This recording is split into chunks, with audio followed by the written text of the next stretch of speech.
So faith, it is a loaded word. Um, I know a lot of people have a lot of history with that word, coming from faith traditions, religious traditions, um, childhood memories with that word. Oftentimes, blind faith has caused a lot of harm in people's lives, can bring up the question of, am I good enough? Am I faithful enough?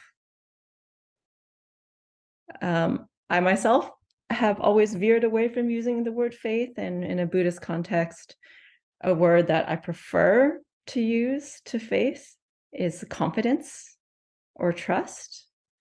But for the sake of tonight, I wanted to play with that word faith and say, you know what, I'm going to actually stick with it and see how that is for my own practice to use that word. Because there are storylines associated with my almost aversion to that word, right? So if there's aversion to it, that means it's kind of a signal for me to dig into it a little bit and see what's there.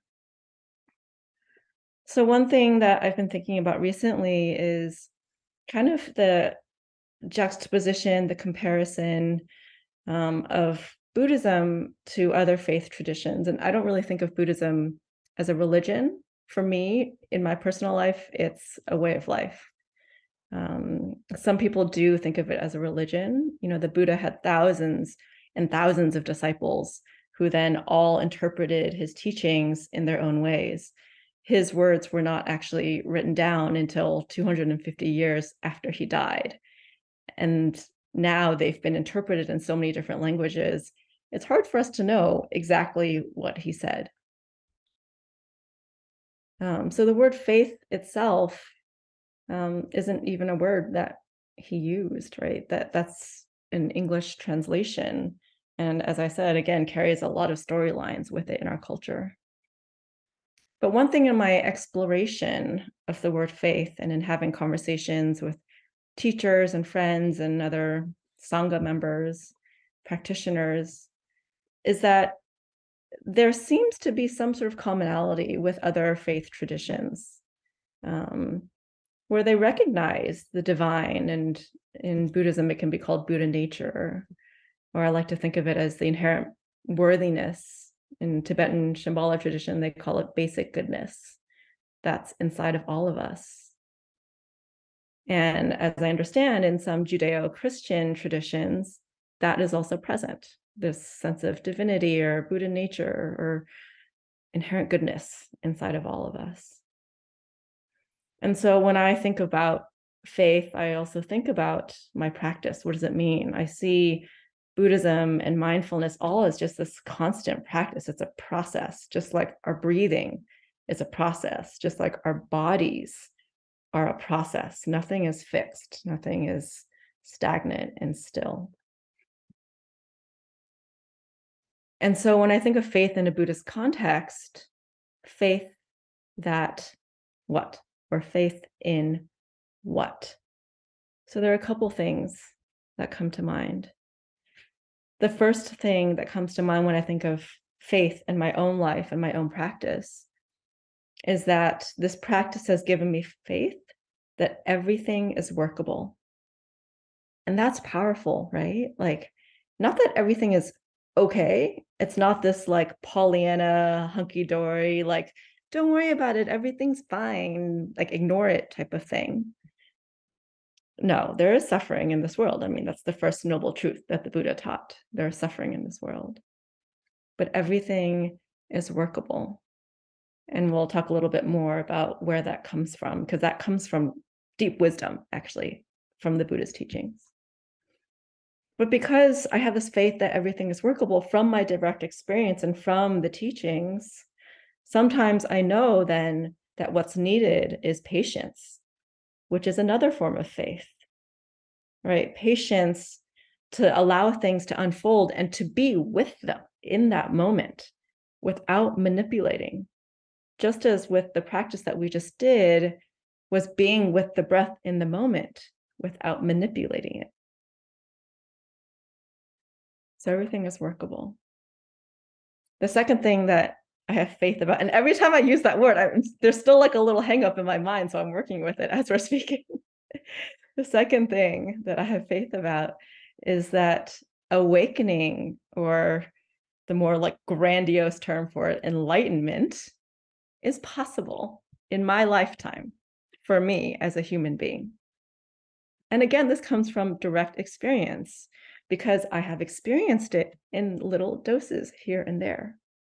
When I'm truly home, like this practice where we came home to the present moment, the moments where I come home to the present moment, and actually, especially when I'm in nature, I feel like there's an awakening where I am completely in tune with the truest version of myself, which is not bound by the skin. So faith that awakening or enlightenment is possible. And then the other element of faith, we actually just practice it. Faith that this very simple practice of just paying attention to my breath or paying attention to my thoughts, if we're doing mindfulness practice, as boring or as simple as it is, that is powerful, that this practice has impacts, whether I know them or not, in this thinking mind. And that it's the boring and the simple part, but it's also when the practice is difficult, when strong emotions come up and I'm like, I got to get up. I can't deal with this. I keep my butt on the cushion because I have faith that that's the right thing to do for my practice. And that's not something I'm sitting there analyzing. It's something I've committed to myself before I sat my butt down, and something I will continue to commit to unless the house is on fire or something really, really awful is happening that I need to get up to address. So I'm exercising this faith when I'm just staying with the practice, coming back over and over and over again to the breath. And then the last element of faith that I practice in my personal practice is this deep listening to what I call the body mind. There's this thinking mind, which maybe like 75% of the time is wrong or incomplete. The body mind, though, often knows the answer before this thinking mind knows. And so when I can deeply listen to what my body is telling me, and sometimes that means, okay, what are my sense doors telling me? Like, what am I feeling through my sight? What am I feeling through my hearing? What am I feeling through my sensing? If I can really pay attention to that and listen deeply to what's real in this moment, my embodied truth, then I can have faith that that is the truth. I can feel it. Again, it's not a thinking thing, it's a feeling thing. And then I have confidence. I know that that will keep changing because the body is a process. Conditioned anything that comes from causes and conditions, like this happened because that happens, changes. So I can listen deeply to what's present, what's real for me now, and know that that will change. And that's another form of faith. Like, it's okay. Like, this is true now, but it's okay if it's not true in 5 minutes. It's okay. And so in this thing called Buddhism, and I say that this thing called Buddhism because the Buddha didn't call it Buddhism, it's just the truth that he uncovered with his practice and sitting and speaking and being in Sangha. This faith comes from deep-seated knowledge, a deep-seated knowing that comes from direct experience. So the Buddha said very specifically, do not take my word for what I'm saying. Do not take anyone's written word just because they said it's true. Don't just believe it's true. This is not belief. This is faith based on wisdom. Practice it yourself. Experience what I'm saying for yourself. And these are all of his teachings. Experience it for yourself. Investigate it for yourself. And if you don't experience it to be true, then park it. If you do, then incorporate it into your life as you see fit. This is not a cushion thing. Like, we don't meditate to become good meditators. We meditate so that we can be more authentic in our own lives. And so he encouraged us to continue to test it out, to test out his words, to investigate, to practice, to directly experience these things. You know, he had this whole formula for like happiness, essentially. The first noble truth is there is suffering. And then skip to the fourth noble truth is here are the steps to get out of suffering. It's very practical, actually. And the steps are called the Noble Eightfold Path. And I was just thinking about this today when I was preparing for tonight. Like, the steps, the Eightfold Path isn't like, go find your nearest minister and give him all your money. It was, these are things that you do for yourself in your own life. These 8 steps are looking at your own perspectives, ways of thinking, ways of talking, ways of living, making a living, all these steps that you do for yourself. So it doesn't depend on external people or things. So all this faith, nothing about it is blind. It comes from an experience, and it comes from time with practice. This practice unfolds itself through what are called the 3 jewels. The 3 jewels of practice, the 3 jewels of Buddhism, which are the Buddha, the Dharma, and the Sangha. These are like the 3 pillars of, if you want to practice, these are the 3 ways to practice. The 3, and I think of them as like the 3 things to keep me company on this path, the 3 refuges, the 3 places to come home to. So the Buddha, again, it's not like the historical dude. I mean, it could be the historical dude, but mainly taking refuge or acknowledging the jewel of the Buddha is acknowledging that this was a real life flesh and blood man, and that we ourselves have the potential to be Buddhas, which just means living awake being, awakened being. So we have the potential to be Buddhas, set by the example of the historical Buddha. The Dharma, which is the teachings or the truth or the way things are. Again, there was no Buddhism at the time of the Buddha. It was just the truth of the way things are. So that's the second jewel. And the third jewel, which is my favorite and was also Thich Nhat Hanh's favorite, I think.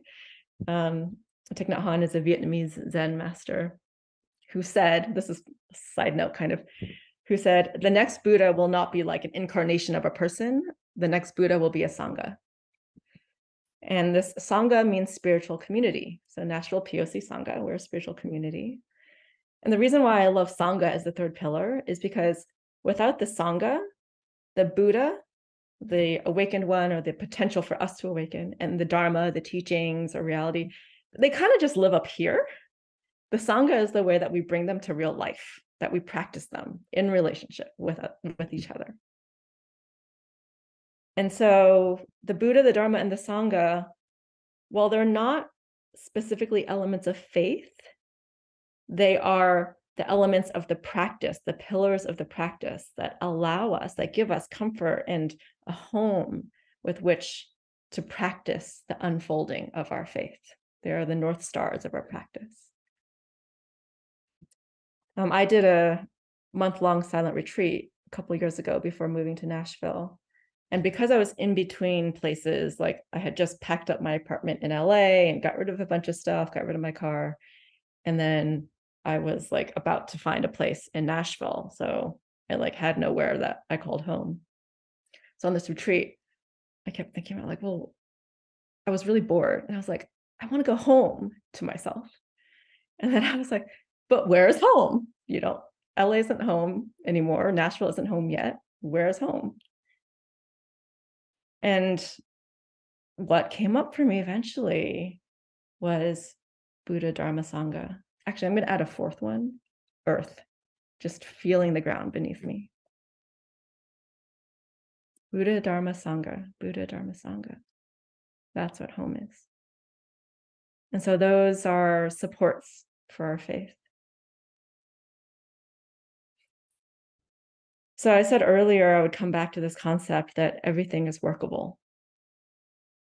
How can we say that everything is workable?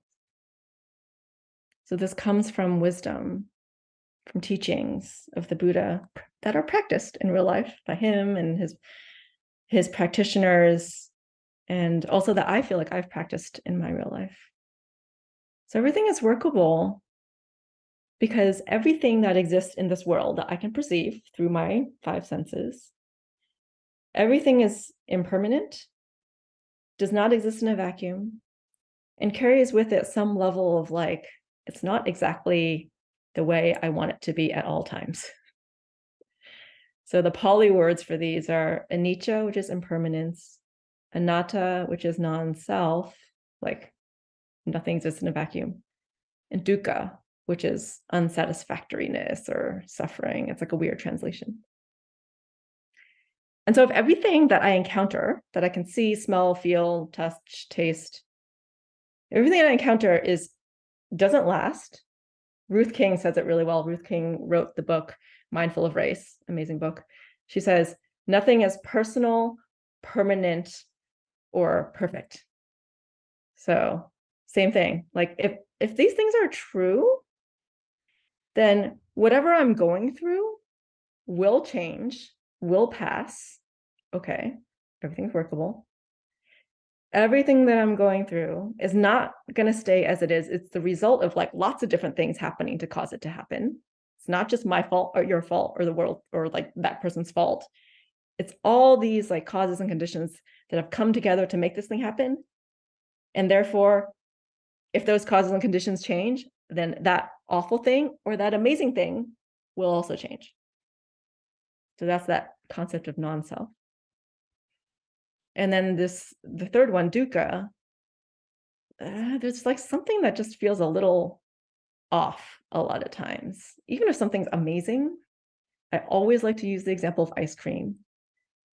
Even when I'm like at the height of enjoying my ice cream, at some point, I'm like, what am I going to do when I'm done with this scoop? Right? At some point, there's this little like unsatisfactoriness that creeps in. And so if that's the case, then, and I just accept that as reality, then everything is workable because everything is like that. So then that I can change, I can create. There's ultimate creativity with that, which is kind of a relief. The only law that the Buddha taught is like a law that doesn't change, is the law of karma, which is what I was just talking about with nothing exists in a vacuum. And all karma means is every action has a consequence. Like there's no cutting corners, there's no escaping reality. Like everything that happens has a result. And everything comes together as the result of multiple causes and conditions. And that actually is just the law of nature. That's what happens if you look around in nature. That's what happens in nature. The law of karma is the same thing as the law of nature. So with this faith stuff, like we're not making anything up. Like the Buddha wasn't making anything up. He was saying you can have confidence in your practice, and patience is really important in your practice, which is a form of faith, because everything will change. Everything comes together because of lots of different causes and conditions. And don't worry if it doesn't feel great all the time. And so if we can use our direct experience, our daily lived lives, what's happening in our minds when we're sitting down on the cushion to practice, to inform our practice, right? Direct experience, then that faith becomes just ingrained. And that's what I've experienced in my life. That's honestly what caused me to move to Nashville, because I was like, well, let's look for some groundlessness. I was living a life that had not a lot of groundlessness in it. And I was like, well, let's pull out the rug and see what happens. There's a lot of, as I said, the ultimate creativity there, opportunity there. And so it was an opportunity for me to practice my faith and really practice that concept of anatta and karma, like all the causes and conditions coming together. I was shaking things up by changing my causes and conditions and by opening myself up to groundlessness. And so in all of this, in all of the practice, there's also another element of relaxation, which comes from knowing that this faith involves things like patience and the law of nature. Like there's no striving here. It's listening deeply and practicing getting to know my own mind and having faith in my path, this path of practice. But it also means I have to be on the path, right? There are no quick fixes to this. It's not like, go take an hour-long meditation class with Jennifer Wong and you shall be enlightened and all your problems will be solved. It's like, this has been a lifelong journey for me and it will continue to be.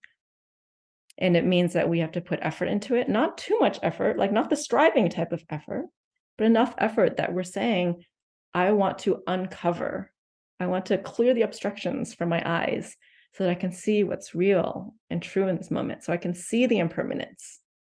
I can see the non-self. I can see the suffering. And then I can take wise action to relieve the suffering. And that's what the Buddha taught. He said, I teach one thing, suffering and release from suffering. So I want to close with this beautiful poem by Mary Oliver, which I think really captures what the Buddha taught about faith. It's called Wild Geese. You do not have to be good. You do not have to walk on your knees for 100 miles through the desert repenting. You only have to let the soft animal of your body love what it loves. Tell me about despair, yours, and I will tell you mine. Meanwhile, the world goes on. Meanwhile, the sun and the clear pebbles of the rain are moving across the landscapes, over the prairies and the deep trees, the mountains and the rivers. Meanwhile, the wild geese, high in the clean blue air, are heading home again. Whoever you are, no matter how lonely, the world offers itself to your imagination, calls to you like the wild geese, harsh and exciting, over and over announcing your place in the family of things.